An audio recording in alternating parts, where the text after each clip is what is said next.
Hello, everyone, and welcome back to the channel. I am Tyler Dozon, and today we ask the question, what is the USFL? Well, the USFL is the United States Football League, and it is another spring football league, but unlike the others, this one was here and it stayed. So it already started last year in 2022, went through an entire season, and it actually finished. So they're back for year two, better than ever, with more improvements, but also still the same stuff to be the spring football league that they are. Since we have been talking about the XFL a lot and we kind of have a really good stand on that, I'm going to compare a lot of this USFL to the XFL, even though the USFL was here before this new generation of the XFL. So, without further ado, let's get straight into it. The USFL has 8 teams with 2 divisions, just like how the XFL does. They have a North and South division. Let's break in those teams. You started off with the Birmingham Stallions, the winners of last year's season. Then you go over to the Houston Gamblers, the Memphis Showboats, which are a new team. They took the place of the Tampa Bay Bandits that were here last year. Then you go to the Michigan Panthers, the New Jersey Generals, the New Orleans Breakers, the Philadelphia Stars, and the Pittsburgh Maulers. So what is different already, some little add-ons they made, was last year they had one centralized hub. It was in Birmingham, Alabama. This year, they kind of stretched out. Everybody saw it, they got a feel for it, and now they have 3 additional hubs. So not only do they have Birmingham, Alabama, but they have Memphis, Tennessee, Canton, Ohio, as well as Detroit, Michigan. And as you can tell, that's only 4 hubs. It's not 8, so not everyone has a home stadium, home turf. But we'll break down which teams are in which areas. So you have the Birmingham Stallions, of course, in Birmingham. You have the Houston Gamblers playing in Memphis. You have the Memphis Showboats playing in Memphis. You have the Michigan Panthers playing in Detroit. The New Jersey Generals playing in Canton, Ohio. The New Orleans Breakers playing in Birmingham, as well as the Philadelphia Stars playing in Detroit, and the Pittsburgh Maulers also in Canton. So as you can tell, everyone kind of 2 teams to a home. And hey, if the USFL keeps going after this 3rd year, maybe who knows? Maybe they'll have 6, if not 8, and everyone has their own little home turf. But I do think that's really cool, showing already the expansion from them going through year 1 into year 2, kind of opening up a little bit more. Like I once mentioned, the Birmingham Stallions were the champions of last year, so it's kind of cool that they're still sticking around with their Birmingham location. So the XFL was big names, big players, big coaches even.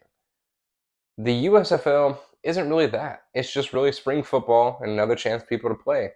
And going through rosters, there's not many notable players, and there's only really 2 I have for you guys to look at that I feel like just hearing the names you will know.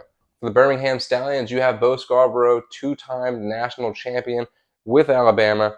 And for the Pittsburgh Maulers, you also have another Alabama man, and Reuben Foster, the 2017 first-round pick to the 49ers, who mainly we know played for the Commanders.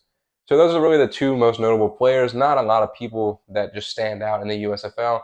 But like I said, they've been there and done that. Everybody kind of knows what they're doing. So we go to rule changes. So it seems like the USFL and the XFL has very similar rules. I'm guessing the XFL just kind of copied off of the USFL because they didn't like the rules going on. But a little changes this year was the kickoffs were from the 25-yard line and they had 80% kickoff return rate, which is amazing. But this year they want more. So they moved the ball to the 20-yard line and they were aiming to go at 90% kickoff rates, which will be really cool to see if basically every game you're seeing at least one kickoff return. It can be really good for the fans, not only the players doing it themselves. Then you got the conversions. Unlike the XFL, you can kick field goals in this for 1 point, but like the XFL, you can go for a 2-point and a 3-point conversion. The 2-point conversion, you go for it on the 2-yard line, and the 3-point conversion, you go for it on the 10. And it's self-explanatory. If you make it in the end zone on the 2-point and the 3-point conversions, you add those to your score, bumping it up a little more than just the extra point. We also have the onside kicks or the 4th and 12th play, which, like in the XFL, the 4th and 15, you can opt for that instead of the onside kick. This one is the 4th and 12th play, so just 3 shorter yards where you can hopefully get your chance and get that ball back for your team. Then we go over to the overtime rules, which we didn't see until last week in the XFL, but it's a shootout, just like how it is over there. You get 3 different attempts. It's a shootout, like in soccer. So it's very self-explanatory if you guys have seen the overtime over in the XFL. So Then we go over to the replay center. They also have one like the XFL. I don't think it's as in depth. That's one thing I've noticed is they do have people looking over the plays, but I don't think you can challenge plays that haven't been called, if that makes sense. So if the ref doesn't see the pass interference, I don't think you can go and challenge that after the play has started like you can in the XFL, which was a huge plus in the XFL. I did some research. I don't have a clue if it's 1 foot in, 1 foot, or 2 feet in as far as college and NFL rules. The XFL, as we know, has 1 foot in, as well as if you hit the ground without being touched, if you can get back up. Couldn't find anything on that. I'm, of course, going to see today once I watch the premiere game of the USFL. But as of right now, I'm not too sure on that.